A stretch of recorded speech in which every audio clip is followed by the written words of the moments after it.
Hello guys, तो मैं आज एक नया सीरीज एक्सप्लेन करने वाला हूँ और इस सीरीज का नाम हाइब्रिड है। तो इस सीरीज में हमारे एमसी एक हाइब्रिड होता है जिसके पास कुछ पावर्स होती हैं और एमसी इतना ओवर पावर्ड होता है कि वो गॉड से भी ज्यादा पावरफुल होता है। लेकिन एमसी एक नॉर्मल ह्यूमन होता है जिसने कि अभी तक अपने पावर को अवेकन नहीं किया होता है। और एमसी दो तरह के पावर्स को अवेकन कर सकता है, जिसमें कि एमसी अच्छे पावर्स को भी अवेकन कर सकता है और बुरे पावर्स को भी अवेकन कर सकता है। तो एमसी के लिए डेविल्स और गॉड्स दोनों ही फाइट करते हैं और एमसी को रेस्क्यू करने के लिए आते हैं। तो फिर चलिए देखते हैं कि एमसी किस तरह के पावर को अवेकन करता है और एमसी किस पाथ को सिलेक्ट करता है। तो ये जानने के लिए एपिसोड को पूरा देखें और जो भी हमारे चैनल पे नए हैं वो लोग सब्सक्राइब कर दे। एपिसोड की शुरुआत में हमें गेटवे ऑफ हेवन को दिखाया जाता है जो कि अपर एटमॉस्फेयर में होता है। फिर हमें एक एंजल को दिखाया जाता है जो कि 10th लेवल का होता है और वो उस गेटवे ऑफ हेवन का गेट कीपर होता है। तभी वो एंजल देखता है कि एक स्टेचू टूट रहा होता है। फिर वो देखता है कि उसके सामने तरफ कुछ बहुत ही तेजी से आ रहा होता है। तो वो एंजल, उसका नाम रेमेल होता है और रेमेल देखता है कि वहां से एक ह्यूमन दौड़ते हुए आ रहा होता है। तो रेमेल कहता है कि ये बिल्कुल नहीं हो सकता, वो तो एक ह्यूमन है। और हम एमसी को देखते हैं जो कि बहुत तेजी से दौड़ते हुए उस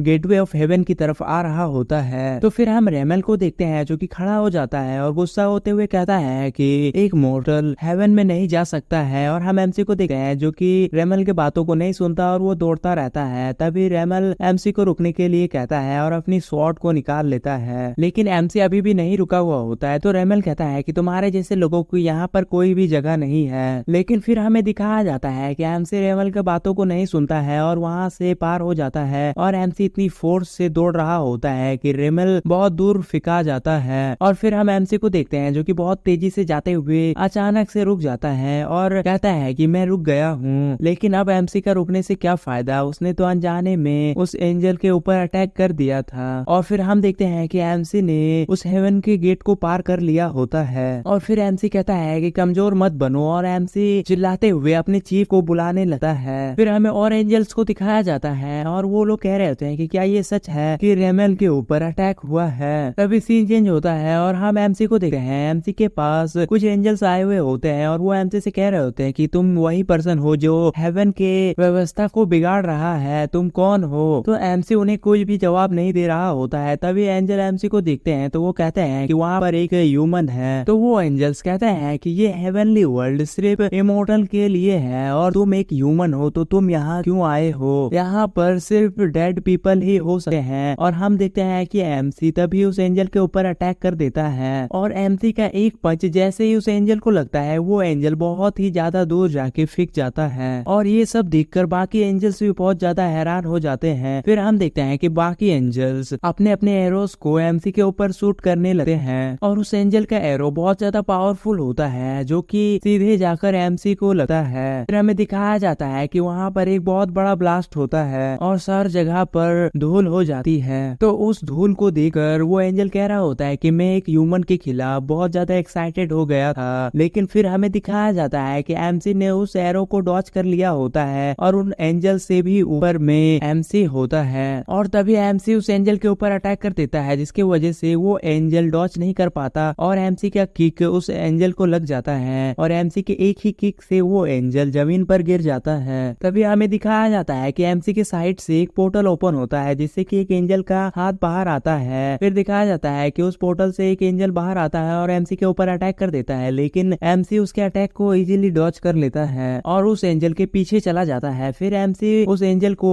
पीछे से अटैक करता है जिससे कि वो एंजल भी नॉक हो जाता है। फिर और एक एंजल को दिखाया जाता है और वो एंजल अपना मैजिकल अटैक प्रिपेयर कर रहा होता है। तभी वो एंजल का अटैक प्रिपेयर हो जाता है और वो अपने ही लैंग्वेज में कुछ स्पेल्स को कहने लगता है और एमसी से कहता है कि मैं तुम्हें मार डालूंगा। फिर दिखाया जाता है कि उस एंजल ने एमसी के ऊपर अटैक कर दिया होता है। लेकिन नेक्स्ट सीन में दिखाया जाता है कि एमसी उस एंजल के सर पर एक पंच करता है जिससे कि वो एंजल भी नॉक हो जाता है और एमसी के एक ही पंच से उस एंजल का मास्क टूट जाता है और दिखाया जाता है कि वो एंजल भी जमीन पर गिर जाता है। फिर हम देखते हैं कि एमसी कहीं जाने लगता है और एमसी कह रहा होता है कि मैंने तुम्हारे चीफ को आने के लिए कहा था। तभी हम देखते हैं कि कुछ एंजल्स एमसी की तरफ आ रहे होते हैं। फिर हमें दिखाया जाता है कि एमसी के सामने एंजल का पूरा एक फोर्स खड़ा होता है और उस एंजल आर्मी में एक एंजल उन सब में से सबसे बड़ा होता है। तो वो एमसी से कहता है कि तुम वही हो जो कि हेवन के अंदर एक जंगली की तरह दौड़ रहे हो। तभी वो एंजल एमसी के ऊपर अटैक करते हुए कहता है कि मैं इसे ऐसे ही नहीं देख सकता हूँ, और वो एमसी के ऊपर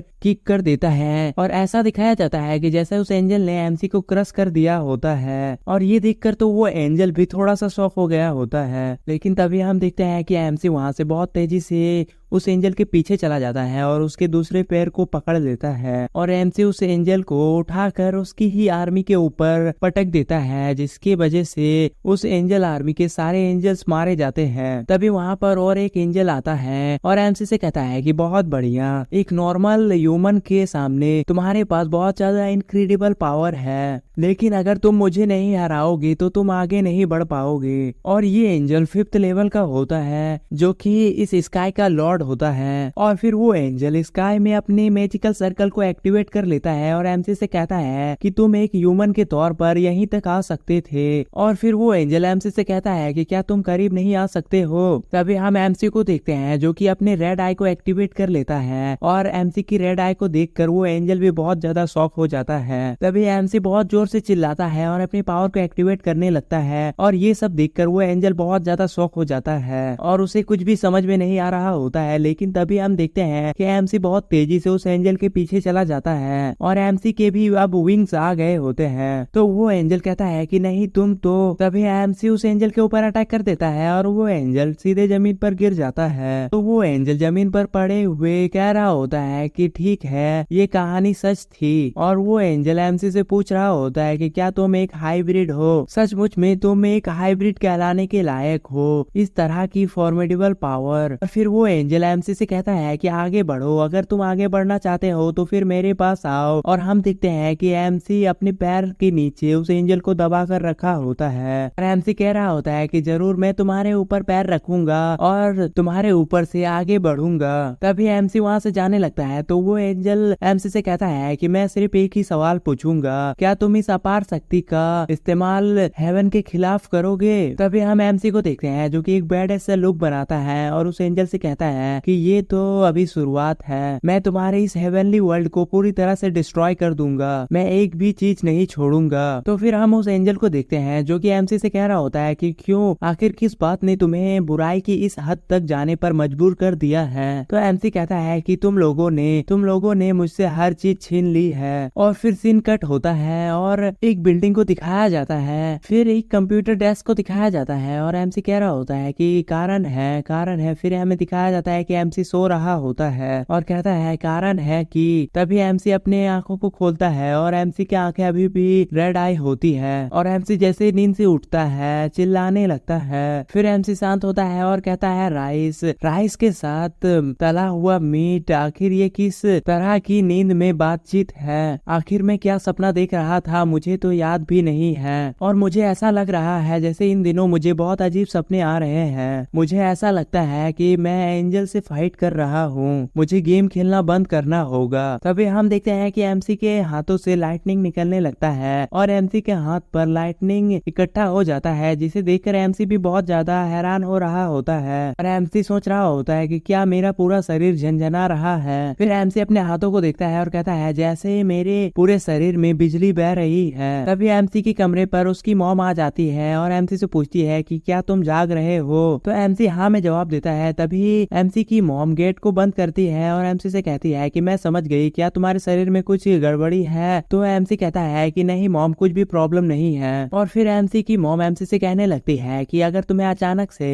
कुछ डिफरेंट सेक्सुअल कैरेक्टरिस्टिक फील हो रहे हैं तुम्हारे उठते ही ब्लैंकेट के नीचे में, तो एमसी कहता है कि मॉम आप अचानक से ये क्वेश्चन क्यों पूछ रहे हैं। तो एमसी की मॉम कहती है कि क्या सचमुच कुछ प्रॉब्लम नहीं है। तो एमसी कहता है नहीं। तो एमसी की मॉम वहाँ से जाने लगती है और कहती है कि तो ठीक है, जल्दी से फ्रेश होकर खाना खाने के लिए आओ, मॉम को काम पर जाना है। तभी एमसी अपने डाइनिंग हॉल में जाता है तो देखता है कि उसके फादर सबके लिए ब्रेकफास्ट सेट कर रहे होते हैं। तभी एमसी अपने फादर को पीछे से पकड़ता है और गुड मॉर्निंग कहता है, जिससे कि एमसी के फादर बहुत ज्यादा डर जाते हैं और कहने लगते हैं कि मैं गलत था, मैं दोबारा ऐसा नहीं करूंगा, प्लीज मेरी मदद करो। और ये सब सुनकर एमसी भी बहुत ज्यादा शॉक हो जाता है और अपने फादर से कहने लगता है कि फादर आप इस तरह का क्यों व्यवहार कर रहे हैं। तभी उसके फादर हंसने लगते हैं और एमसी से पूछने लगता है कि क्या तुम आज सुबह ब्रेकफास्ट में टोस्ट चाहते हो। फिर हमें एमसी के ब्रदर को दिखाया जाता है और एमसी का ब्रदर स्कूल जाने लगता है तो एमसी के फादर उसके ब्रदर से कहते हैं कि स्कूल जाने से पहले तुम्हें ब्रेकफास्ट कर लेना चाहिए, लेकिन एमसी का ब्रदर कहता है कि मुझे देर हो रही है। तो उसके फादर कहते हैं कि तुम्हें पता है ना आज तुम्हारा बर्थडे है तो फिर शाम को पार्टी होगी, इसीलिए टाइम पर आ जाना। तो वो कहता है कि ठीक है मॉम। एमसी की मॉम उसके फादर से कहती है कि ऐसा लगता है कि हम वापस आ गए हैं। तो उसके फादर कहता है कि अभी तक नहीं और फिर हमें दिखाया जाता है कि उसके फादर ने टोस्ट को पूरी तरह से जला दिया होता है। और फिर हम एमसी को देखते हैं जो कि स्कूल जा रहा होता है और सोच रहा होता है कि आज मॉम डैड इस तरह का व्यवहार क्यों कर रहे हैं। ये स्पष्ट है मॉम डैड जिन्होंने आज तक कोई भी एनोइंग बात नहीं की है। मैं अब 30 साल का हो गया हूँ और अभी भी हाई स्कूल में हूँ, इसीलिए वो लोग मुझ पर पढ़ाई का दबाव डाल रहे हैं। फिर एमसी कहता है कि ठीक है अब मुझे समझ में आ गया, अब मुझे गेम खेलना छोड़कर कड़ी मेहनत करनी होगी और अच्छे से पढ़ाई करनी होगी और मैथ के लिए मुझे परमुटेशन और कॉम्बिनेशन को तोड़ना होगा और फिर प्रत्येक के बार मुझे इंग्लिश सुनने पड़ेगी और अनिश्चित काल तक इसे 1.25 बार दोहराना पड़ता है। तभी एमसी अपने वॉच को देखता है और कहता है कि अरे नहीं अब तो समय हो गया है। और फिर एमसी दौड़ने लगता है और कहता है कि अगर हालात ऐसे ही रहे तो मैं लेट से पहुंचूंगा, चलो जल्दी से गली का शॉर्टकट लेते हैं। लेकिन क्या ये मेरे मूड के कारण है, मेरा शरीर हल्का महसूस हो रहा है। तभी फिर हमें दो मोटे लोगों को दिखाया जाता है जिसमें से एक कहता है कि मैं करना चाहता हूँ। तभी दूसरा मोटा उसे मारते हुए कहता है कि जोर से मत बोलो। तो वो मोटा पर्सन कहता है कि क्या गलत है, ये तो नेचर का रूल है, तो फिर चिल्ला के कहने में क्या प्रॉब्लम है। तो दूसरा मोटा कहता है कि सड़क पर ऊंची आवाज में बात मत करो। अभी एमसी दौड़ते हुए वहाँ पर आ जाता है। अभी वो मोटा पर्सन अपने साथ वाले पर्सन से कहता है कि अगर तुम एक आदमी हो तो तुम्हें रोज सुबह गर्म सूप पीना चाहिए, आइस्टेड कॉफी पीनी चाहिए और नेचर के रूल को एनर्जी के साथ पुकारना चाहिए। तो दूसरा मोटा पर्सन कहता है कि अगर तुम ऐसा ही करते रहो तो कहीं ना कहीं तुम्हें बहुत बुरी तरह से पीटा जाएगा। तो वो मोटा पर्सन कहता है कि मुझे छूने की हिम्मत कौन करेगा, अगर मेरी पड़ोस में कोई मुझे छुएगा तो वो मर जाएगा। तभी एमसी उनके बीच से बहुत ही ज्यादा तेजी से भागता है जिसकी वजह से वो मोटा पर्सन दीवार से जाकर लग जाता है। और फिर हमें उस मोटा पर्सन को दिखाया जाता है जो कि बहुत ज्यादा जोर से गिरा हुआ होता है जिसकी वजह से उसके सर से ब्लड भी आने लगता है। तो वो मोटा पर्सन कह रहा होता है कि ये क्या है, मैं अचानक से यहाँ पर आ गया, मैं ही क्यों। फिर वो दूसरा मोटा पर्सन कहता है कि अरे क्या बात है। तो वो पहले वाला मोटा पर्सन अपने ब्लड को देखकर कहता है कि ये खून कैसा। तभी दूसरा मोटा पर्सन एमसी को रोकता है और बुलाने लगता है। तो एमसी कहता है कि क्या मैं। तो वो मोटा पर्सन कहता है कि तुम्हारे अलावा और कौन है यहाँ पर। फिर वो मोटा पर्सन एमसी के पास जाता है और कहता है कि अगर तुमने किसी को चोट पहुंचाई है तो तुम्हें माफी मांगनी चाहिए। और वो मोटा पर्सन एमसी को पकड़ लेता है। तभी एमसी उस दूसरे मोटा पर्सन से कहता है कि क्या तुम मेरी वजह से दुखी हो तो मुझे माफ कर दो।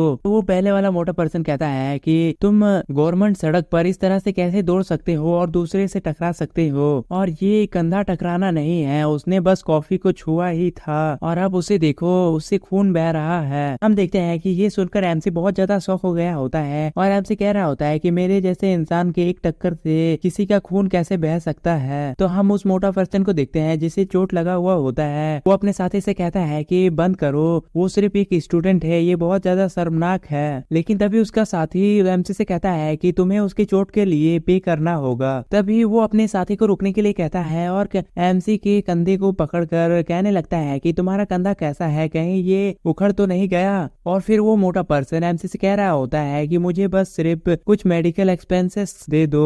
एमसी कहता है मेडिकल एक्सपेंसेस, और वो बहुत ज्यादा शौक हो रहा होता है। तभी उन तीनों के सामने एक लाइट अपेयर होती है और उस लाइट से एक एंजल वहां पर आती है। वो एंजल 8 लेवल की होती है, गार्जियन एंजल, उसका नाम हैनेल होता है। और वो एंजल कहती है कि ह्यूमन वर्ल्ड वो जगह है जहाँ पर वो है। और हम देखते हैं कि एमसी उन दोनों को पैसे देने लगता है। तो वो मोटा पर्सन एमसी से कहता है कि क्या तुम मजाक कर रहे हो, अगर तुम यहाँ पर दोबारा दिखते हो तो तुम मारे जाओगे, मुझे कम से कम तुमसे 1 मिलियन वॉन की जरूरत है। तो एमसी कहता है कि 1 मिलियन वॉन, मुझे इतना पैसा कहाँ से मिलेगा। तो वो मोटा पर्सन कहता है कि अगर ऐसा है तो फिर चलो तुम्हारे मॉम डैड से मिलते हैं, सर्जरी के बिना इसे 15 सप्ताह लगेंगे। वो दूसरा मोटा पर्सन अपने साथी से कहता है कि मैंने तुमसे पहले ही कहा था कि रुको, मैं शर्मिंदा हूँ, जो कोई भी देखेगा वो सोचेगा कि मैं एक ब्लैकमेलर हूँ। तभी एमसी उनसे कहता है कि मेरे पास सचमुच में कोई भी पैसे नहीं है और मुझे जल्दी से जल्दी स्कूल जाना है। फिर वो मोटा पर्सन एमसी को गालियां देते हुए कहता है कि इसे लगता है कि ये एक मजाक है। तभी वो मोटा पर्सन जिसे चोट लगा हुआ होता है वो अपने साथी को रोकता है और कहता है कि रुको, तुम बच्चे के साथ क्या कर रहे हो। उसका साथी एमसी को मारते हुए कहता है कि क्या तुम किसी को चोट पहुंचाकर भागने वाले में से हो, मुझे तुम पर मुकदमा करना चाहिए। वो मोटा पर्सन सोचने लगता है कि ये आदमी कौन है, ये इसकी बॉडी तो एक पत्थर की तरह है। तभी हम देखते हैं कि उस मोटा पर्सन के किक से एमसी बहुत ज्यादा दूर फेंक गया होता है और उस मोटा पर्सन को भी चोट लग गया होता है। तभी हम देखते हैं कि एमसी सीधे उस एंजल से जाकर टकरा जाता है। तो एमसी उस एंजल की तरफ देखता है। तभी वो एंजल कहती है कि मैंने तुम्हें ढूंढ लिया। तभी वो दोनों मोटा पर्सन उस एंजल को देखकर क्या कहता है कि वो लड़की कौन है, उसे देखकर लग रहा है कि वो एक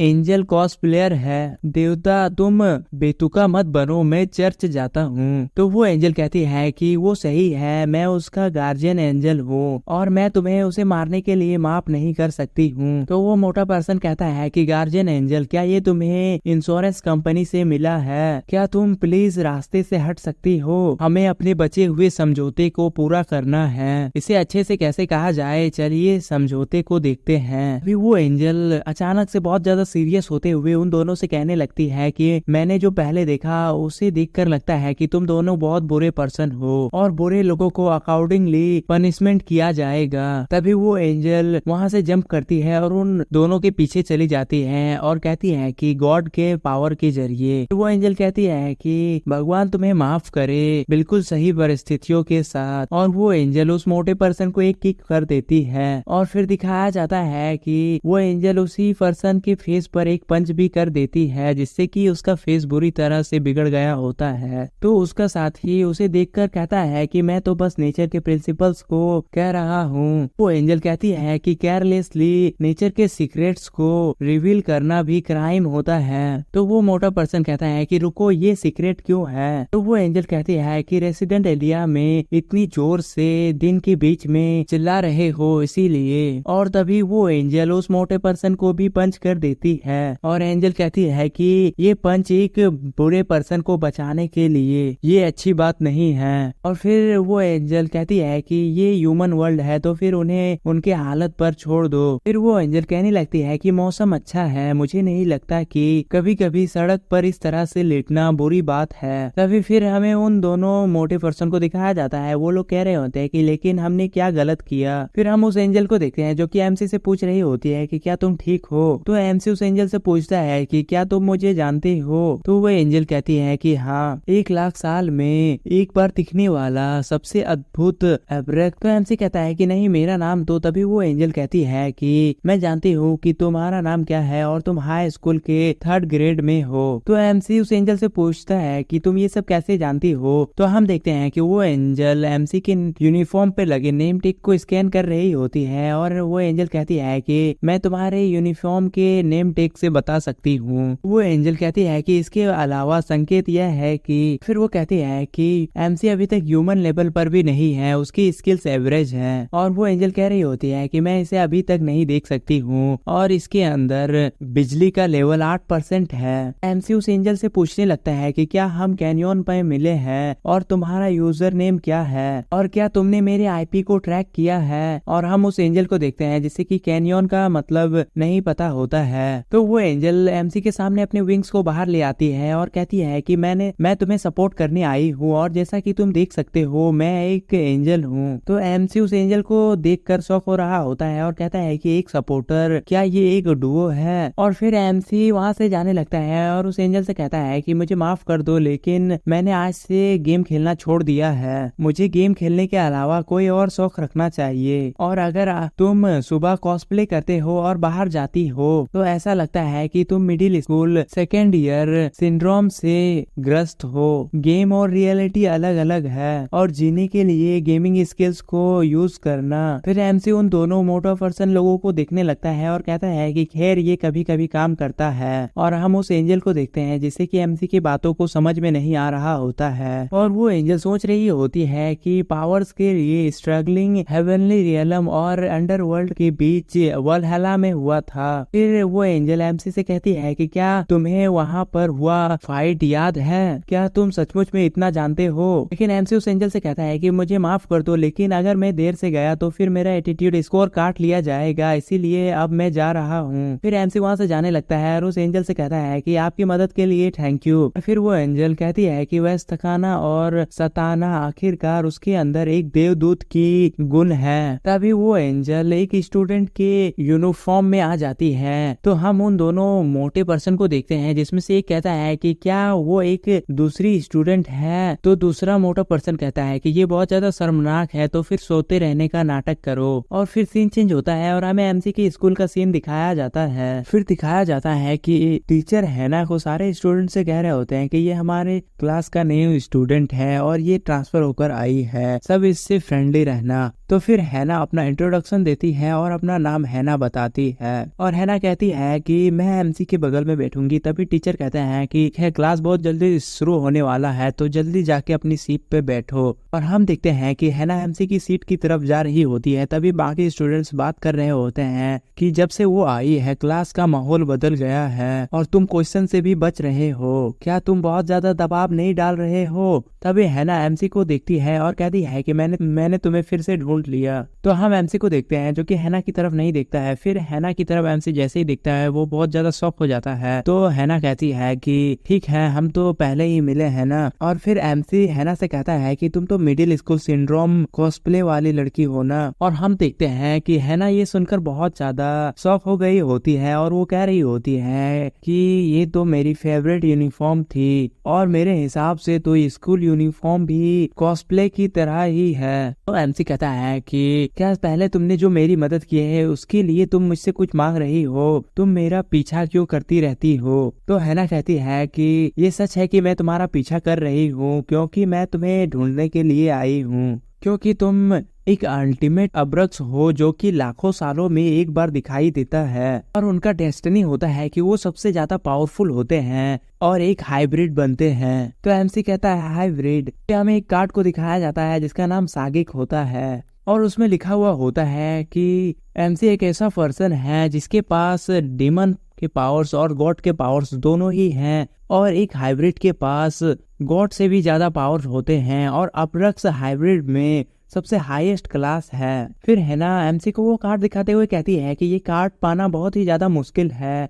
ये एक लेजेंडरी कार्ड है, लेकिन मुझे यकीन नहीं हो रहा है कि मैं इसे वास्तविक जीवन में देख रही हूँ। और हम एमसी को देखते हैं जिससे कि हैना की बातें समझ में नहीं आ रही होती है। तभी एमसी हैना से कहता है कि तुम्हारी बर्ताव बहुत ज्यादा अजीब है, क्या तुम गेम एडिक्टेड लड़की हो। तो हैना कहती है कि ठीक है, मैं समझ गई, क्योंकि तुम अभी तक अवेकन नहीं हुए हो। मेरा मतलब है कि हो सकता है कि तुम ऐसे ना करो और तुम्हारा बॉडी धीरे धीरे अवेकन हो रहा है, मैं इसे प्रूव कर सकती हूँ। और तुम्हारे पास कौन कौन सी एबिलिटी है। तो हम एमसी को देखते हैं जो कि थोड़ा कंफ्यूज होता है और कहता है एबिलिटी। तभी हैना एमसी से कहती है कि तुम चाहे जो भी कहो, लेकिन तुम्हारे पास पहले कभी ना देखी गई वो एबिलिटीज हैं, बहुत ज्यादा अमेजिंग एबिलिटीज है। तो फिर दिखाया जाता है कि एमसी पेंटिंग कर रहा होता है। तभी उसके हाथ अपने आप ही काम करने लगते हैं। तो एमसी कह रहा होता है कि मेरे हाथ पागल है। और एमसी जिस तरह पेंटिंग कर रहा होता है, एमसी का टीचर भी देखकर शॉक हो रहा होता है। लेकिन फिर जब एमसी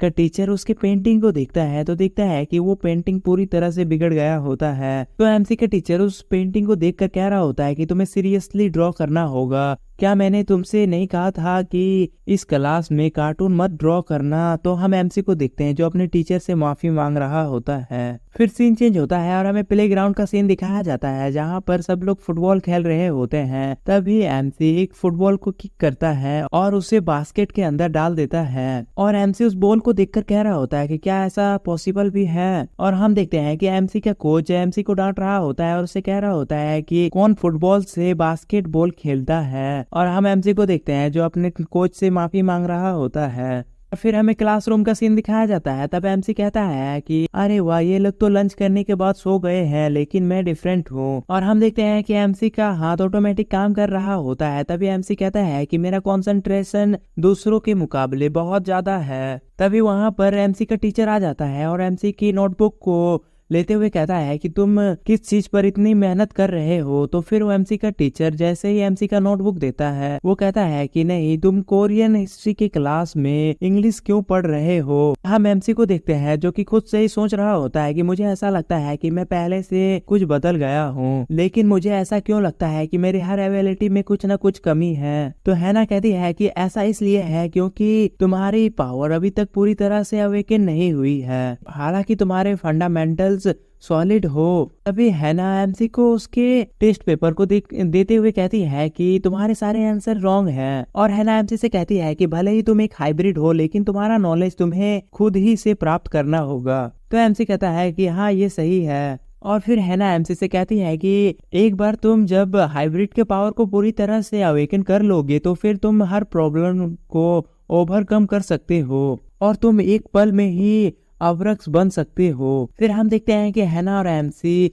सीढ़ियां चढ़ रहे होते हैं। तभी एमसी हैना से पूछता है कि अब्रक्स का क्या मतलब है। तो हैना एमसी से कहती है कि अब्रक्स वो होता है जो ह्यूमन वर्ल्ड के गॉड से भी ज्यादा पावरफुल होता है, स्पेशली इसलिए क्योंकि तुम एक हाइब्रिड हो। तुम एक अब्रक्स को भी सरपास कर सकते हो और तुम निश्चित रूप से एक ऐसे ही पर्सन बनोगे, क्योंकि मैं तुम्हें प्रोटेक्ट करने और तुम्हारी पावर्स को जल्दी से अवेकन करने के लिए यहाँ पर आई हूँ। और हम देखते हैं कि ये सब सुनकर एमसी कंफ्यूज हो रहा होता है। तभी एमसी के ऊपर एक अटैक होता है जिसे एमसी इजीली डॉज कर लेता है। तो हम एक लड़के को देखते हैं जो कहता है कि तो तुमने इसे डॉज कर लिया। और ये लड़का एक बुली होता है जो एमसी को हमेशा बुली करने की कोशिश करते रहता है। तो हैना कहती है कि ये जॉपॉप कौन है। तो वो बुली लड़का कहता है कि क्या कहा तुमने। हम एमसी को देखते हैं जो हैना से कहता है तुमने कहा कि तुम एक एंजल हो, तो ऐसा कहना तुम्हारे लिए ठीक है। फिर हैना एमसी को जॉपॉप का मतलब बताती है। जॉपॉप एक ऐसा कार्ड होता है जो कि नॉर्मल ह्यूमंस को मिलते हैं, जो कि एक घटिया जीवन जीते हैं और जिसके पास कोई भी एबिलिटीज नहीं होते हैं। ये सचमुच में एक कचरे का ढेर है। और हम देखते हैं कि उस बुली लड़के को सुनकर ये बहुत ज्यादा गुस्सा आता है और वो बुली लड़का कहता है कि अब वो क्या कह रही है, तुम कौन होती हो ऐसा कहने वाली। और हम देखते हैं कि वो बुली लड़का हैना को चाटा मारने वाला होता है, लेकिन हम देखते हैं कि हैना उस बुली को पूरी तरह से इग्नोर करके एमसी से क्या कहती है कि इस जॉपॉप ने एक अब्रक्स को चैलेंज करने की हिम्मत कैसे की, मुझसे मिलने के लिए उसे कुछ हिट्स दो। तो एमसी शॉक होते हुए कहता है कि क्या ये हमारी क्लास में सबसे बेस्ट है। तो हैना कहती है कि इससे कोई भी फर्क नहीं पड़ता है। और हम उस बुली को देखते हैं जो कि ये सब सुनकर बहुत ज्यादा गुस्सा हो रहा होता है, क्योंकि एमसी और हैना दोनों ही उस बुली के ऊपर ध्यान नहीं दे रहे होते हैं। तो हैना एमसी से कहती है कि सवाल ये है कि तुम अपनी पावर्स पर कितना कंट्रोल कर पाते हो और ये एक बार में मर जाता है या फिर 2 बार में। और फिर हैना एमसी से कहती है कि अभी के लिए तुम सोचो कि तुम एक मक्खी पकड़ रहे हो और अपना मुट्ठी को धीरे से आगे बढ़ाओ। उन बच्चों को सिखाने का ये अच्छा मौका है जो कि अपनी क्लासमेट्स को वैल्यू नहीं देते हैं और तुम्हें इसे इतना मारना है कि ताकि वो मर ना जाए और बाद में होश में आ जाए। हम उस बुली को देखते हैं जो कि ये सब सुनकर बहुत ज्यादा गुस्सा हो जाता है और वो हैना से कहता है कि क्या तुम अभी मुझसे मजाक कर रहे हो। तो एमसी कहता है कि बिल्कुल नहीं, ऐसा नहीं हो सकता। तो हैना कहती है कि अपने आप पर विश्वास रखो और एक शॉट लो क्योंकि तुम कर सकते हो। तभी हम देखते हैं कि वो बुली एमसी के ऊपर अटैक करने के लिए जाता है और वो बुली जैसे ही एमसी के ऊपर अटैक करता है एमसी उसे इजीली डॉज कर लेता है और एमसी अपने हाथ को आगे करता है और कहता है कि तुम मेरा मजाक उड़ा रहे हो। और हम देखते हैं कि एमसी जैसे ही अपना हाथ आगे बढ़ाता है उस बुली के कपड़े फट जाते हैं और वो सीधे जाके दीवार से टकरा जाता है। फिर हम देखते हैं कि वो बुली किसी तरह अपने आप को संभालने की कोशिश करता है, लेकिन वो संभाल नहीं पाता है और उसके सर से ब्लड भी आने लगता है। तभी उसका एक फ्रेंड उसे आकर पकड़ लेता है और उसका फ्रेंड उस बुली से पूछता है कि ये तो बहुत बुरा है, तुम्हें किस चीज ने मारा है और तुम्हारे साथ क्या हुआ है, आखिर तो ये हालत तुम्हारी किसने की है। तो वो बुली कहता है कि जाने दो, अब मैं बहुत ज्यादा नाराज हूँ। और फिर वो बुली एमसी की तरफ देखते हुए कहता है कि तुम्हारी हिम्मत कैसे हुई पहले मारने की। लेकिन फिर वो बुली एमसी की तरफ जैसे ही देखता है वो कुछ देख के बहुत ज्यादा शॉक हो जाता है और वो लोग देखते हैं कि वो बुली एक दीवार को तोड़कर दूसरी दीवार से टकराया है। तो उसका फ्रेंड कहता है कि लेकिन तुम यहाँ पर अचानक से कैसे आ गए, तुम हमारे क्लास में हो। और एमसी का पंच इतना पावरफुल होता है कि वो क्लासरूम का वॉल को तोड़कर अंदर आ जाता है और असल में एमसी का पंच उसे लगा भी नहीं होता है, वो तो सिर्फ एमसी का फोर्स होता है। और ये सब जानकर वो बुली बहुत ज्यादा डर जाता है। फिर हम एमसी को देखते हैं जो कि कंफ्यूज होते हुए कहता है कि ये तो दीवार के आर पार हो गया, आखिर वो कहाँ गया है। फिर उस बुली के पास हैना आ जाती है तो उसका फ्रेंड कहता है कि क्या तुमने मेरे फ्रेंड के साथ ऐसा किया है। तो हैना उसके फ्रेंड से कहती है कि अगर तुम उसके फ्रेंड हो तो तुम्हें उसे ऐसे चोट लगते हुए नहीं देखना चाहिए। तभी हैना उस बुली को पूरी तरह से हील कर देती है और हैना जैसे ही उस बुली को हील करती है वो बुली फिर से खड़ा हो जाता है और हैना से कहता है कि क्या तुमने मुझे छुआ। और वो बुली फिर से दौड़कर एमसी के ऊपर अटैक करने के लिए जाने लगता है और कहता है कि मैं तुम्हें यहाँ नहीं रहने दूंगा। तभी हम एमसी को देखते हैं जो कि उस बुली से कह रहा होता है कि नहीं रुक जाओ रुक जाओ। लेकिन तभी हम देखते हैं कि वो बुली एमसी के ऊपर अटैक करने ही वाला होता है। तभी एमसी के हाथ से एक पर्पल एनर्जी रिलीज होती है जिसे देखकर वो बुली बहुत ज्यादा शॉक होता है और फिर दिखाया जाता है कि उस पर्पल एनर्जी के वजह से वो बुली फिर से दूर फेंक जाता है। और फिर उसका फ्रेंड उस बुली से पूछता है कि क्या तुम मर चुके हो। तो वो बुली कहता है कि नहीं मैं बस आराम कर रहा हूँ। तो फिर हम देखते हैं कि हैना फिर से उस बुली को हील कर देती है और हैना उस बुली से पूछती है कि क्या तुम्हें अब होश आ गया। और फिर हम उस बुली को देखते हैं वो जैसे ही हील होता है फिर से गुस्से में खड़ा हो जाता है और वो बुली फिर से एमसी की तरफ जाने लगता है और कहता है कि मैं तुम्हें अकेला नहीं छोड़ूंगा।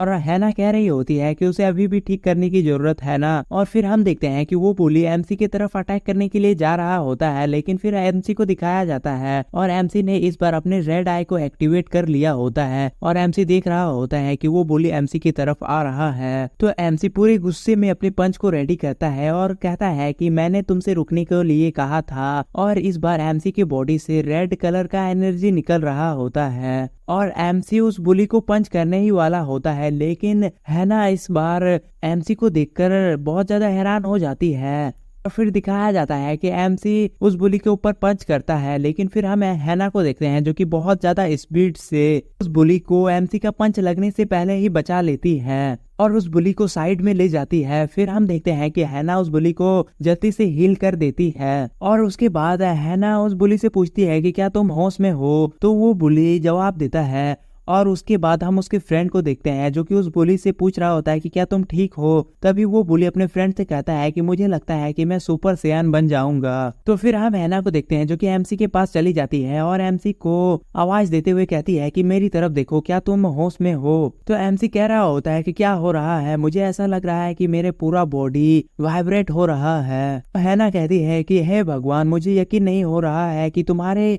आंखें पहले से ही लाल है। और फिर हैना एमसी के आंखों को देखते हुए कहती है कि नहीं, जब इविल साइड पहले मैनिफेस्ट होता है तभी हम देखते हैं कि वहां पर उस बुली का फ्रेंड आ जाता है और उन लोगों से कहने लगता है कि तुम लोग कौन हो, क्या तुम लोगों ने मेरे फ्रेंड को अभी मारा है, क्या तुम लोग समझदार हो, क्या तुम लोगों ने अपने होश को खो बैठा है। तो हैना कहती है कि ये तो बहुत अच्छा आइडिया है और फिर हैना एक मैजिक करती है और हम उस बुली को और उसके फ्रेंड को देखते हैं जो कि सब भूल जाते हैं और कहते हैं कि चलो हम इस अर्थ को क्लीन रखते हैं। और वो बुली कचरा उठाने लगता है। तभी उसका फ्रेंड कहता है कि क्या तुम्हें ऐसा नहीं लगता ये कचड़े भी दर्द महसूस कर सकते हैं, तो फिर उसे धीरे धीरे आराम से उठाओ। तभी फिर हम हैना को देखते हैं जो कि उस टूटे हुए वॉल को भी रिपेयर कर देती है और हम एमसी को देखते हैं जो कि अब होश में आ गया होता है और वो हैना से पूछ रहा होता है कि ये वॉल डैमेज कैसे हुई। तो हैना कहती है कि ये तुम्हारी स्ट्रेंथ की वजह से हुआ है क्योंकि तुम बहुत जल्दी ही अवेकन हो गए। फिर हैना एमसी को कहती है कि तुम मेरी बातों को केयरफुली सुनो क्योंकि इविल फोर्स तुम्हारे लिए आएंगे, क्योंकि तुमने पहले ही वाइब्रेशन ऑफ इविल को अवेकन कर लिया है। उन्हें पहले से ही हाइब्रिड की अवेकन का पता चल गया होगा। फिर हम एक दूसरी जगह को देखते देखते हैं जहाँ पर एक पोर्टल ओपन हो रहा होता है और हैना कह रही होती है कि हे भगवान, मैंने तो ये सोचा ही नहीं था, मैंने कभी नहीं सोचा था कि इतनी जल्दी इविल वेव आएंगी। फिर हम देखते हैं कि उस रेड पोर्टल से एक डीमन बाहर आ रहा होता है और वो डीमन कह रहा होता है कि इविल वेव को किसने बनाया। और फिर वो डीमन उस पोर्टल से बाहर आते हुए कह रहा होता है कि ये साउंड ज्यादा दूर नहीं है। फिर सीन चेंज होता है और हमें और एक पर्सन को दिखाया जाता है जो कहता है कि मैं बहुत ही काइंडली अपनी लाइफ को जीता हूँ, लेकिन मैं पर्सनल लोन्स पर सिर्फ 25% ही इंटरेस्ट चार्ज करता हूँ, तो मेरे छोटे भाई बहनों को कौन मार रहा है। तभी उसका साथी कहता है कि चलो रुको, तुम हमें शर्मिंदा करने और एक हाई स्कूल के स्टूडेंट को पकड़ने के लिए यहाँ पर क्यों लाए हो। और ये दोनों मोटा पर्सन वही है जिसे कि एमसी और हैना ने पहले ही मारा था। तभी उनका साथी कहता है कि तुम कहाँ गए थे पीटने के लिए और तुम्हें पैसे भी नहीं मिले, ये मेरी राय में ज्यादा शर्मनाक है। और तुमने कहा कि वो इस स्कूल में 3rd ईयर का स्टूडेंट है। तो वो मोटा पर्सन अपने लीडर से कहता है हाँ ये ठीक कह रहा है। और तभी उनका लीडर देखता है कि वो डीमन उधर ही आ रहा होता है। तो वो लीडर कह रहा होता है कि लेकिन वो आदमी कौन है। अभी हम उस डीमन को देखते हैं जो कि कह रहा होता है कि मुझे लगता है कि मैं सही जगह पर आया हूँ। तो वो मोटा पर्सन उस डीमन को देखते हुए कह रहा होता है कि वो एक मॉन्स्टर के जैसा दिख रहा है, क्या उसके सर पर आग लगी है। तो दूसरा मोटा पर्सन कहता है कि मैं पूरी तरह से तैयार हूँ। तो हम उस डीमन को देखते हैं जो कि उन तीनों से पूछता है कि क्या ये पगट्री हाई स्कूल है। तो वो तीनों उस डीमन से पूछते हैं कि तुम कौन हो। तो वो डीमन उनसे कहता है कि मैं वही हूँ जो तुम लोग हो, मुझे एक डीमन बुलाओ। और ये डीमन हेल डीमन आर्मी का लेवल 6 में होता है और इसका नाम स्केलपेल होता है। तो हम उनके लीडर को देखते हैं जो कह रहा होता है डीमन, क्या तुम भी एक डीमन हो। और फिर उनका लीडर हंसने लगता है। और ये सब सुनकर तो स्केलपेल भी थोड़ा सा शॉक हो रहा होता है। अभी हम देखते हैं कि स्केलपेल को गुस्सा आ जाता है और वो उनसे कहने लगता है कि मैं भी एक डीमन हूँ। तभी उनका लीडर स्केलपेल से कहता है कि मैं इस एरिया में प्राइवेट लोन देने का अथॉरिटी हूँ और मुझे यहाँ पर सब लिटिल डीमन कहते हैं। वो सिमजिन मेरा नाम है। तो फिर उसके पीछे मोटा पर्सन कहता है कि वो एक छोटे हाइट वाला पर्सन है, लेकिन वो एक छोटे डीमन की तरह है। तो दूसरा मोटा पर्सन कहता है कि वो बहुत समय पहले जूडो किया करता था। तो हम उस डीमन को देखते हैं जो कि सिमजिन को देखते हुए कह रहा होता है कि क्या तुम एक जुपोप हो। तो सिमजिन कहता है कि इस लाइफ में मैंने पैसा कमाने में चाहे जितना भी समय बिताया हो, ये सच नहीं है कि क्या तुम हमारे पहली मुलाकात के दौरान ये सुनकर परेशान हो गए। तभी स्केलपेल सिमजिन का कार्ड देखता है और कहता है कि ओ तो तुम ह्यूमन वर्ल्ड में छुपे एक मॉन्स्टर हो। और सिमजिन का कार्ड यम्प नाम का होता है। यम्प नाम का कार्ड मतलब होता है कि वो सबसे लोएस्ट रैंक का एक डीमन है। सिमजिन गुस्सा करते हुए स्केलपेल से कहने लगता है कि मैं यम्प नहीं हूँ, मैं एक लिटिल डीमन हूँ। और हम उन दोनों मोटो पर्सन को देखते हैं जो कि ये सब सुनकर डर रहे होते हैं और कह रहे होते हैं कि ये सचमुच में बहुत बुरा है। तभी सिमजिन कहता है कि ये काम नहीं करेगा, मुझे लगता है कि मुझे कोई दूसरा तरीका अपनाना होगा। तभी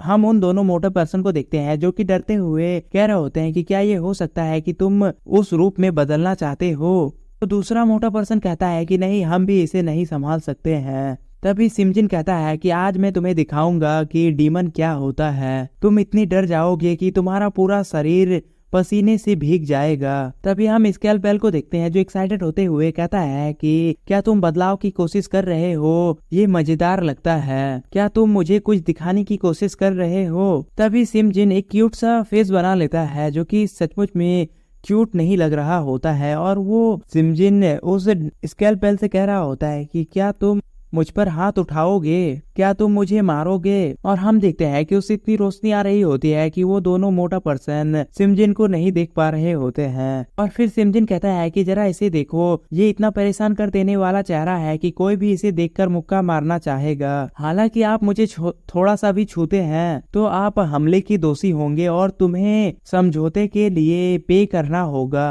और हम उस मोटे पर्सन को देखते हैं जो कि सिमजिन से कहता है कि मैं तुम्हें मारना चाहता हूँ, लेकिन वो दूसरा मोटा पर्सन उसे रोक कर रखता है। वो दूसरा मोटा पर्सन कह रहा होता है कि मैं तुम्हें सचमुच में पीटना चाहता हूँ, क्या तुम एक बार नहीं हार सकते हो। और फिर सिमजिन स्कैलपेल से कहता है कि मैं सिमजिन हूँ, एक छोटा सा डीमन, एक लोन शार्क, और मैंने इस तरीके से बहुत सारे लोगों से ब्लडी सेटलमेंट के लिए पैसे निकाले हैं। ऐसा कोई नहीं है जिसने कि मेरा ये चेहरा देखकर मुझे नहीं मारा हो, और पहली बार ऐसा करने से एक लीगल केस बनता है और दूसरी बार ऐसा करने से एक सिविल केस बनता है, जिसके लिए तुम्हें तब तक परेशान किया जाएगा जब तक कि तुम मर नहीं जाते।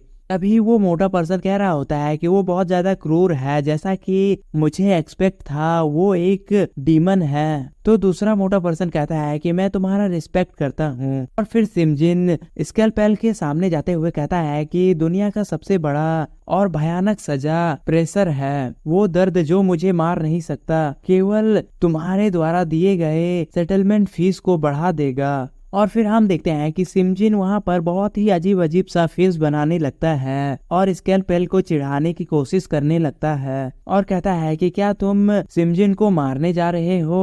तभी एक मोटा पर्सन को दिखाया जाता है जो कहता है कि मैं इसे और नहीं देख सकता, मैं उसे मारने जा रहा हूँ। तो उसका दूसरा मोटा पर्सन उसे रोक लेता है और कहता है कि नहीं, तुम्हें इसे सहना ही होगा। अभी सिमजिन कहता है कि क्या तुम सच में परेशान हो, मैं चाहता हूँ कि तुम मुझे मारो, तुम सचमुच में मुझे मारना चाहते हो। और हम स्कैलपेल को देखते हैं जिससे कि ये सब देखकर बहुत ज्यादा गुस्सा आ रहा होता है। फिर सीन कट होता है और हम देखते हैं कि एमसी भाग रहा होता है और उसके पीछे हैना भी आ रही होती है और हैना कह रही होती है कि चलो साथ चलते हैं, लेकिन एमसी उससे दूर भाग रहा होता है। लेकिन हैना उसके पास आ जाती है तो एमसी उससे कहता है कि और करीब मत आओ, मुझे तुमसे डर लग रहा है, तुम कौन हो। तो हम हैना को देखते हैं जो कि एमसी से कहती है कि तुम ऐसा क्यों हो, तुम आखिर मुझसे क्यों बच रहे हो। तो एमसी कहता है कि कल तक मैं एक साधारण हाई स्कूल स्टूडेंट था जिसे कि पार्क राइस बॉल पसंद है, लेकिन अचानक से एक गेम एडिक्ट पर्सन आता है और सब कुछ बदल जाता है, मेरी पीसफुल लाइफ पूरी तरह से डिस्ट्रॉय हो गई है। तो हैना कहती है कि मैं तुम्हारी गार्जियन एंजल हूँ। तो एमसी कहता है कि मुझे पता है, इसीलिए ये इतना अजीब है, एक नॉर्मल स्कूल में एक एंजल, ये कैसे पॉसिबल हो सकता है। इसके अलावा एक हाइब्रिड क्या है और अवेकन क्या है, ये सब अनफैमिलियर और बहुत ज्यादा डरावना लग रहा है। तो हैना कहती है कि हाँ ये सब ठीक है, अचानक आए बदलाव को संभालने के लिए हर किसी के लिए बहुत ज्यादा मुश्किल होती है और इसीलिए मैं यहाँ हूँ, और अगर ये ऐसी नीति है जिसे बदला नहीं जा सकता है तो फिर मैं तुम्हारे कष्ट को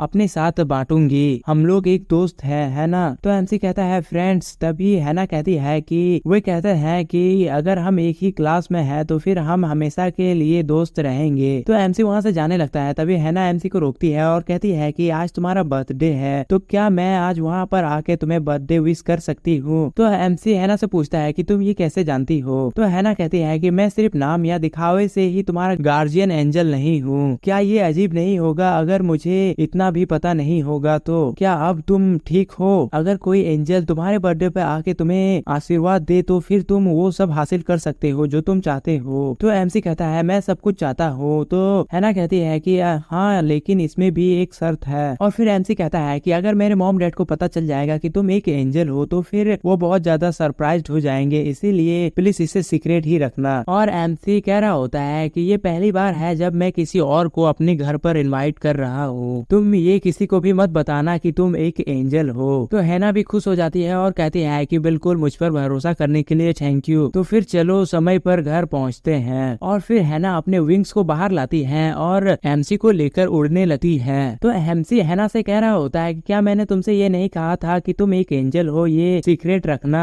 तो हैना कहती है कि मैं बहुत तेजी से और सावधानी से उड़ूंगी। और फिर सीन चेंज होता है और हमें स्केलवेल को दिखाया जाता है जो कि कह रहा होता है ये सचमुच में बहुत ज्यादा मनोरंजक है। और फिर स्केलपेल सिमजिन से कहता है कि तुम सचमुच में जानते हो ना कि तुम क्यूट हो। और हम सिमजिन को देखते हैं जो कह रहा होता है कि ये ठंडा है, नहीं ये तो गर्म है, एक गर्म डैगर जो मेरे चेस्ट पर अटैक करता है और मुझे चोट पहुंचाता है। और हम सिमजिन को देखते हैं जो कि एक जगह पर बैठा हुआ होता है और वो कह रहा होता है मेरा दिल ऐसा लगता है जैसे गोली लगी हुई हो। अभी हम उन दोनों मोटो पर्सन को देखते हैं जो कि स्केलपेल से कह रहा होता है कि तुमने मेरे ब्रदर के साथ क्या किया, और वो दोनों स्केलपेल को गालियां भी दे रहे होते हैं। तो स्केलपेल उन दोनों से कहता है कि मैं तुम दोनों पर अटैक करने नहीं जा रहा हूँ। तभी दिखाया जाता है कि वो दोनों स्केलपेल के ग्रेविटी अटैक के वजह से जमीन पर गिर जाते हैं। और स्केलपेल कहता है कि मैंने तो सिर्फ तुम लोगों का सामान्य दर्द को थोड़ा सा बढ़ा दिया है और मैंने तुम्हारे किडनी में स्टोन भी ऐड कर दिए हैं। तुम्हें शराब पीना पसंद है ना,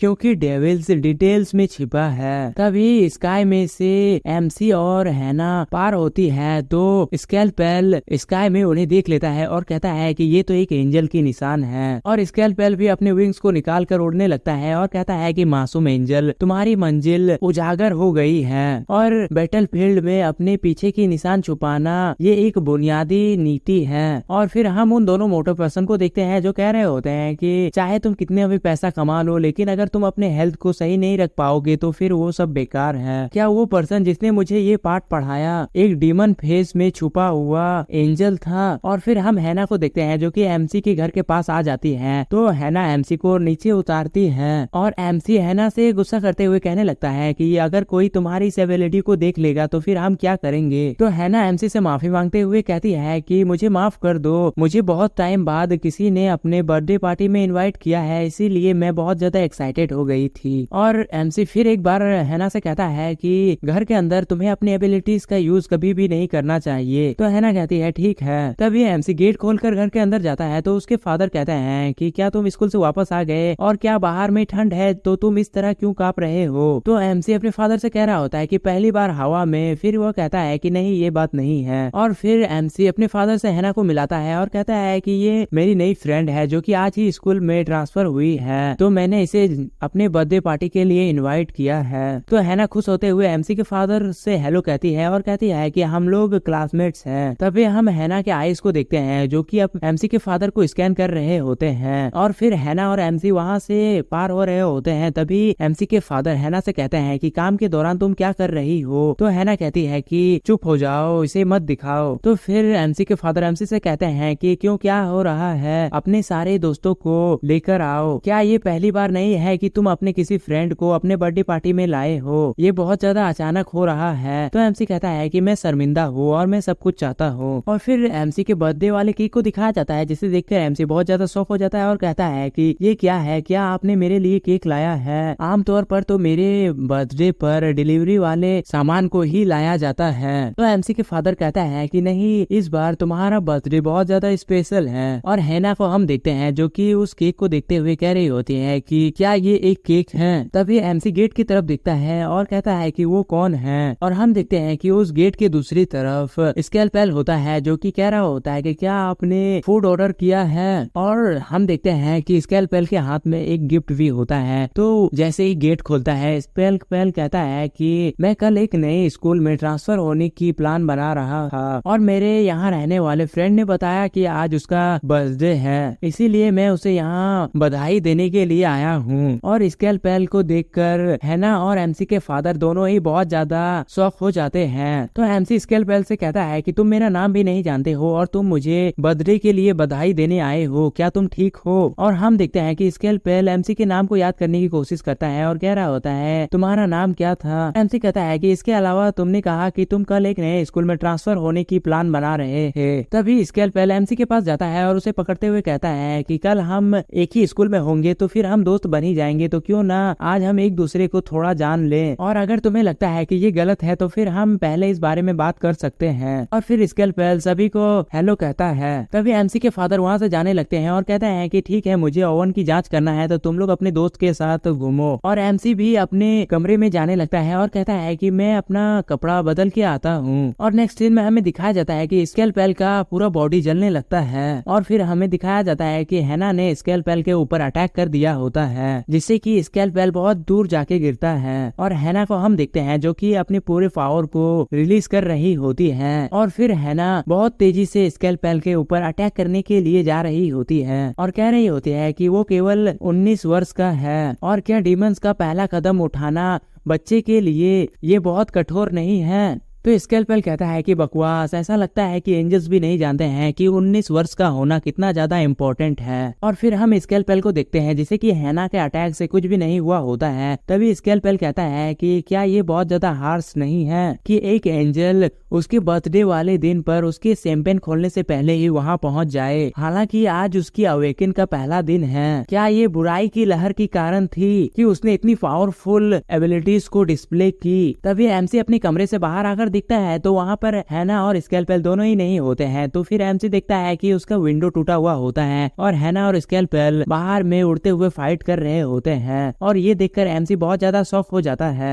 और एमसी उन दोनों से कहता है कि प्लीज इसे बंद करो और दोनों ही वापस आओ। और एमसी कह रहा होता है कि मैं कुछ भी नहीं कह सका क्योंकि वहाँ पर मेरे फादर थे, लेकिन हर कोई जानता है कि तुम ही डीमन हो। अगर एंजल्स होंगे तो फिर डीमंस भी होंगे, मुझे इस बात पर कोई भी हैरानी नहीं है। और अगर तुम लोग यहाँ पर मुझे बधाई देने आए हो तो प्लीज यहाँ से चले जाओ और कोई भी दुर्घटना होने मत देना। तभी स्कैल्पेल एमसी से कहता है ऐसा लगता है कि तुम बहुत ज्यादा प्रॉब्लम में हो, लेकिन इसका समाधान हो सकता है। ये एक पिंजरा है, ये आरामदायक और अच्छा है। तभी एमसी कहता है कि जल्दी करो, मेरे फादर के आने से पहले ये सब वापस से नॉर्मल जैसा कर दो। तभी हैना उस विंडो को वापस से पहले जैसा कर देती है और एमसी से कहती है कि मैंने इसे पहले जैसा कर दिया है जैसे ये पहले था। और फिर हैना स्कैल्पेल से कहता है कि उसका दिल अभी भी अच्छा है तो फिर कुछ भी अनाड़ी जैसा करने के बारे में मत सोचो। तो स्कैल्पेल हैना से कहता है कि तुम सिर्फ डीमंस के पुराने तरीके के बारे में सोच रही हो। आजकल डीमंस भी किसी चीज पर जोर नहीं देते हैं, बल्कि हम एंजल से भी ज्यादा दयालु होंगे, है ना। और फिर स्कैल्पेल हैना को अपना गिफ्ट दिखाते हुए कहता है कि ये देखो, मैंने उसके लिए बर्थडे गिफ्ट भी तैयार किया है। ये आपका दोस्त का बर्थडे है तो फिर उसके लिए गिफ्ट तैयार करना ये शिष्टाचार का मूल सिद्धांत है। तभी स्कैल्पेल उस गिफ्ट बॉक्स से एक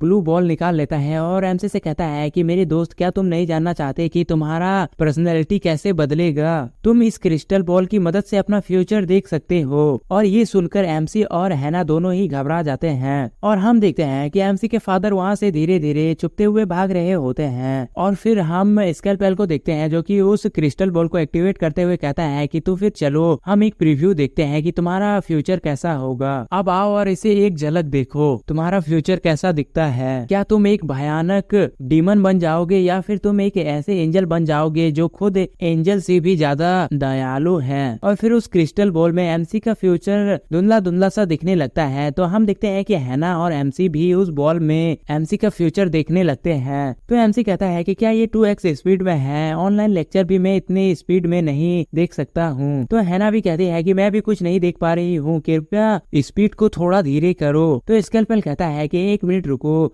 तो चलो इसे 0.5x की स्पीड पर आजमाते हैं। तो फिर एमसी कहता है कि ये बहुत ज्यादा धुंधला है, मेरा फ्यूचर तो बहुत अनक्लियर है। अभी स्कैल्पेल उस क्रिस्टल बॉल के ऊपर मैजिक करता है और फिर वो क्रिस्टल बॉल क्लियर हो जाता है। तभी स्कैल्पेल एमसी से कहता है कि आओ अब इस पर एक नजर डालो। और उस क्रिस्टल बॉल में दिखाया जाता है कि एमसी एक डेविल में बदल जाता है। स्कैल्पेल कह रहा होता है कि उसका डीमन फॉर्म काली काली बुराई से भरा हुआ है। तभी हैना स्कैल्पेल को एक मार देती है और कहती है कि बकवास मत करो, तुम दुष्ट डीमन, क्या तुम उसे दूर ले जाने के लिए चाले चल रहे हो? तो हम स्कैल्पेल को देखते हैं जिसका कि हैना के एक ही चाटे से मुंह टूट गया होता है। तो स्कैल्पेल कहता है कि ऐसा लगता है कि ह्यूमन वर्ल्ड में आने के बाद एंजल्स भी उतने ही दुष्ट हो गए हैं, जो उन लोगों पर अधिकार जताने का प्रयास कर रहे हैं जो अभी तक पूरी तरह से अवेकन भी नहीं हुआ है। तो हम हैना को देखते हैं जो कि बहुत ही बेडसा लुक बनाते हुए कहती है कि एमसी को हमारे एंजल्स के साइड में खड़ा होना चाहिए। स्कैल्पेल गुस्सा होते हुए हैना से कहता है कि तुम हमारे जैसे डीमंस को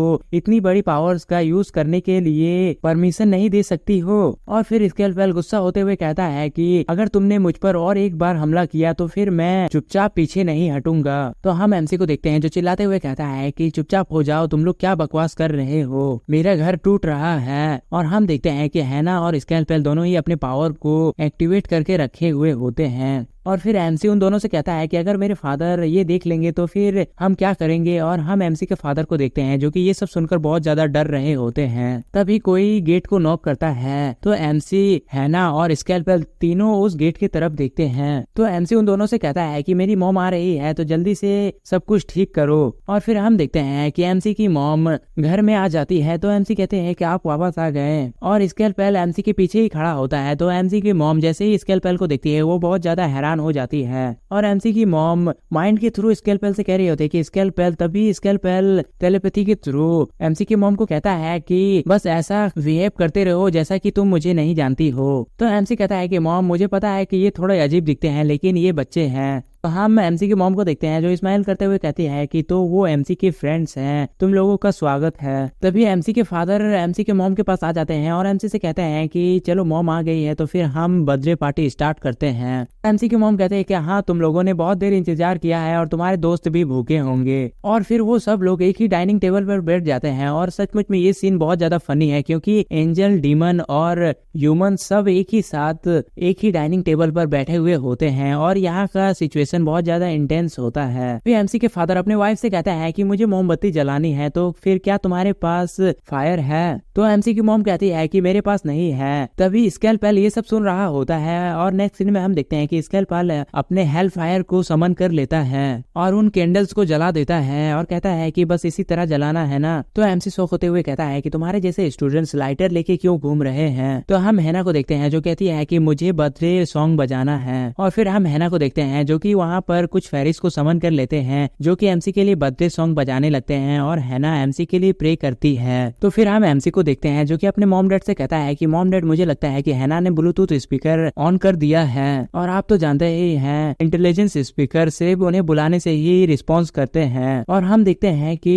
हैना एमसी से कहती है कि आज तुम्हारा 90th बर्थडे है ना? तो एमसी के फादर कहते हैं कि जैसा कि उम्मीद थी आज के दिन एंजल्स और डेमन दोनों ही आए हैं। तो एमसी की मॉम कहती है कि मैं सब कुछ पहले से ही जानती हूँ तो फिर अननेसेसरी बात मत करो। एमसी के फादर कहता है कि हाँ ठीक है। तभी एमसी की मॉम एमसी के फादर से कह रही होती है कि अगर किसी तरह एमसी को हमारे बारे में पता चल जाए तो फिर तभी एमसी उन दोनों को आवाज देता है और कहता है कि जन्मदिन की बधाई के लिए शुक्रिया। मुझे यकीन नहीं हो रहा है कि मेरे जन्म को 19 साल हो चुके हैं। समय सचमुच में बहुत तेजी से बीत रहा है। मुझे इतनी अच्छी तरह से पालने के लिए आपका बहुत बहुत धन्यवाद। और हम देखते हैं कि एमसी के फादर और मदर ये सब सुनकर बहुत ज्यादा हैरान हो रहे होते हैं। फिर एमसी कहता है कि अब मुझे एक विश मांगनी चाहिए। तो हम स्केलपेल को देखते हैं जो कि स्माइल करते हुए कह रहा होता है कि तुम्हारे मुंह से निकली हुई आवाज सचमुच में बहुत अच्छी है, ये डीमंस के जीप से मेल खाती है। हम हैना को देखते हैं जो एमसी से कहती है कि हाँ तुम वो मांगो जो तुम फ्यूचर में बनना चाहते हो। हैना सोच रही होती है कि जैसा कि एक्सपेक्टेड था उसमें एक एंजल के गुण है और ये आश्चर्यजनक है कि वो आजकल के बच्चे की तुलना में इतना अच्छा बोलता है। लेकिन क्या हुआ, तुम्हें कभी भी अपनी गार्ड को डाउन नहीं करना चाहिए। तुम एंजल और डीमंस दोनों को ही डराते हो। और गाइस तुम समझ रहे हो ना कि एमसी इतना पावरफुल है कि एमसी से डीमंस और एंजल्स भी डरते हैं, इसीलिए दोनों ही साइड के मेंबर्स एमसी को अपनी साइड में लेने के लिए आए हुए हैं। तो हमारा आज का एपिसोड यहीं तक था गाइस। मिलते हैं नेक्स्ट एपिसोड में। और इससे पहले वाले वीडियो में तुम लोगों ने अच्छा सपोर्ट नहीं दिखाया था, इसीलिए इसमें अच्छा सपोर्ट दिखाओ। लाइक शेयर सब्सक्राइब भी कर देना और कमेंट में बताना कि वीडियो कैसा लगा। तो मिलते हैं नेक्स्ट वीडियो में, तब तक के लिए बाय।